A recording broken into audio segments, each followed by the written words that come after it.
Hi. பேசிக்காக சேவிங்ஸ்னாலே கோல்டுக்கு தான் நம்ம மைண்டு போகும்.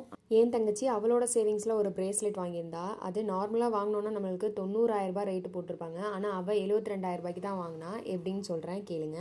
இதுக்காக மாமியார் வீட்டிலேருந்து அம்மா வீட்டுக்கு போனேன். போகும்போது டேரெக்டாக நகைக்கடைக்கே போயாச்சு. நவியையும் அங்கே வர சொல்லிட்டேன். வீட்டில் இருக்க வேலையில் அம்மாவுக்கு கொஞ்சம் ஹெல்ப் பண்ணிவிட்டு அவள் வேலைக்கு கிளம்பி போயிடுவா. அவளோட சேலரியை வீணாக்க கூடாதுன்றதுக்காக அப்போவே எனக்கு சீட்டு போட்டு கொடுத்துருன்னு சொல்லியிருந்தா. இந்த சீட்டு வந்து 11 மாதம் கட்டுறது, மாதத்துக்கு 6,000 கட்டுற மாதிரி.